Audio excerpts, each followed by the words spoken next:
प्रिय छात्र छात्राओं, सुप्रभात।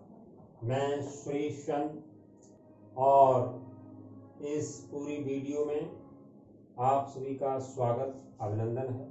प्रिय छात्र छात्राओं, हमारी जो पाठ्य पुस्तक हिंदी बसंत कक्षा 7 में जो चल रही है, जिसका नाम है हिंदी बसंत, ये इसमें पाठ 8 शाम एक किसान, ये कविता है। शाम एक किसान, ये क्या है? ये एक पूरी कविता है। शाम एक किसान, ये क्या है? ये पूरी एक कविता है।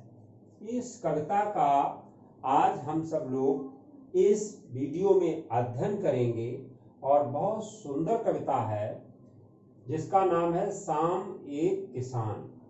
शाम एक किसान, और ये कविता है। और इस कविता की रचना करने वाले अर्थात रचयिता श्री सर्वेश्वर दयाल सक्सेना जी। श्री सर्वेश्वर दयाल सक्सेना जी ने इस पूरी कविता को बड़े ही उत्साह के साथ राइट किया है आपके सिलेबस में, और ये इतनी सुंदर कविता है। इस कविता में कुछ कठिन शब्दार्थ आए हैं, वो मैंने नोट कर दिए हैं, यहाँ आप देखते जाइए। और मैं अब इस पूरी कविता के बारे में, यानी सर्वेश्वर दयाल सक्सेना जी के बारे में थोड़ा सा संक्षेप में प्रकाश डालेंगे। आप बड़े ध्यानपूर्वक सुनिए। प्रिय बच्चों, इस कविता के रचयिता श्री सर्वेश्वर दयाल सक्सेना जी, इस कविता के रचयिता जो हैं वो सर्वेश्वर दयाल सक्सेना जी हैं, और इन्हें आधुनिक साहित्य की नई कविता के कवि माना जाता है। आधुनिक साहित्य की नई कविता का कवि इनको बड़े आदर और सम्मान के साथ माना जाता है। इनके साहित्य की अनूठी विशेषता, इनके साहित्य की जो अनूठी विशेषता है वह है चित्रात्मकता के साथ मानवीकरण है। इन्होंने लगभग सभी प्रमुख विधाओं में कविताओं की रचना की है और बड़े सुंदर ढंग से रचना की है। उन्हीं रचना में से एक हमारी जो कविता सिलेबस में चल रही है हिंदी बसंत में, शाम एक किसान। बच्चों, शाम एक किसान ये शीर्षक है कविता का। इस कविता के बारे में सर्वेश्वर दयाल सक्सेना जी ने क्या बताया है, और देखिए कितना सुंदर वर्णन किया है कि इस कविता में कवि जो है वो शाम के समय के प्राकृतिक दृश्य को एक किसान की रूपरेखा व दिनचर्या से जोड़ रहा है। देखिए, शाम के समय यानी सायंकाल के समय प्राकृतिक दृश्य कैसा होता है, उस दृश्य को एक किसान की रूपरेखा व दिनचर्या से जोड़ रहा है। इस कविता में शाम एक किसान जो कविता है, कविता में कवि ने पहाड़ को किसान, आकाश को उसका साफा, साफा कहते हैं पगड़ी, जो लोग साफा बांधते हैं उसको पगड़ी कहते हैं। तो इस कविता में कवि ने पहाड़ को किसान, आकाश को उसका साफा पगड़ी अर्थात डूबते सूरज को चिलम, और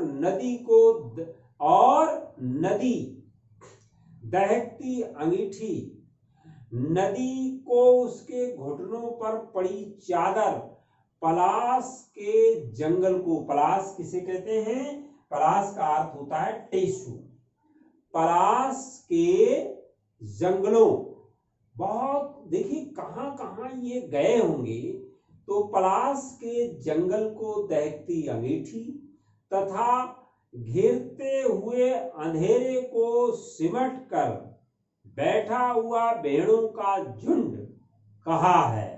अर्थात जिस तरह दिन भर खेतों में काम करने के बाद शाम को किसान अंगीठी के पास बैठकर चिलम पी रहा है। ठीक है ना, दहकती अंगीठी के पास चिलम बैठ करके चिलम पी रहा है। ठीक अगले ही पल में मोर की आवाज सुनाई देती है, जिससे लगता है कि किसी ने किसान को आवाज लगाई हो और वो चिलम उलट दिया गया हो, जिसके कारण केवल धुआं ही धुआं दिखाई दे रहा है, अर्थात सूरज डूब गया है और चारों तरफ अंधेरा छा गया है। ये सायंकाल का दृश्य आप लोग नित्य प्रत देखते हैं। जब सूर्य छिपता है, सायंकाल पूर्णतया से छिप जाता है, तो हमारा वातावरण में अंधेरा छा जाता है। ये आप नित्य प्रत देखते होंगे। कवि जी ने, श्री सर्वेश्वर दयाल सक्सेना जी ने यही सब देख करके लिखा है। बच्चों, इस कविता में अंत में देखिए, किसान प्रत्येक दिन, किसान जो है ना, किसान फार्मर इंग्लिश में कहते हैं उसको, किसान प्रत्येक दिन प्रकृति के समान अपनी नियमित दिनचर्या का पालन करता है।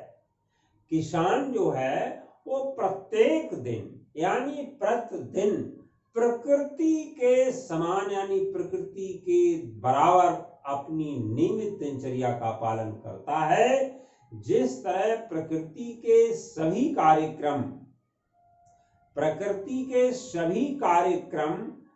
समय से निर्धारित होते हैं, ठीक उसी प्रकार किसान भी नियमित रूप से अपने सभी कार्य करता है। इस पूरी कविता का जो सारांश है, कविता का जो भाव है, कविता के बारे में जो कुछ बताया गया है वो ये है, किसान प्रत्येक दिन प्रकृति के समान अपनी नियमित दिनचर्या का पालन करता है। जिस तरह प्रकृति के सभी कार्यक्रम समय से निर्धारित होते हैं, ठीक उसी प्रकार किसान भी नियमित रूप से अपने सभी कार्य करता है। इस पूरी कविता में बच्चों, यहाँ अभी देखिए आप लोग, ये कुछ कठिन शब्दार्थ आए हैं, मैं एक बार रीड करता हूं, आप लोग ध्यान से देखिए। साफा का अर्थ होता है पगड़ी, दहकना का गरम लाल लपटों के साथ जलना, पलाश का अर्थ होता है टेशु, ये पूर्व का अर्थ होता है पूरब, और सिमटना का अर्थ होता है इकट्ठा होना, अचानक का अर्थ होता है एकाएक, इंग्लिश में कहते हैं सडनली, आवाज देना यानी बुलाना, और औंधी उलट गई, कहते नहीं औंधी हो गई, उलट गई। बच्चों, ये अपनी कॉपी पर नोट कर लें, इनको लर्न करें। सारांश आपको बता दिया गया है, सर्वेश्वर दयाल सक्सेना जी के बारे में बता दिया गया है। अब मैं आपको जो वर्कशीट भेजेंगे उसमें इस पूरी कविता की व्याख्या भेजेंगे, आप लोग नोट कर लेना, लर्न कर लेना, और कवि का नाम और कविता का नाम मालूम होना चाहिए, इससे संदर्भ आप लोग सही लिख पाएंगे, वरना नहीं लिख पाएंगे। तो ये पूरी वीडियो आपको अच्छी लगी हो, पसंद आई हो तो लाइक और सब्सक्राइब अवश्य करें। फिर मिलते हैं अगले चैप्टर के साथ, नए कलेवर के साथ, नई वीडियो के साथ। तब तक जय हिंद, जय भारत।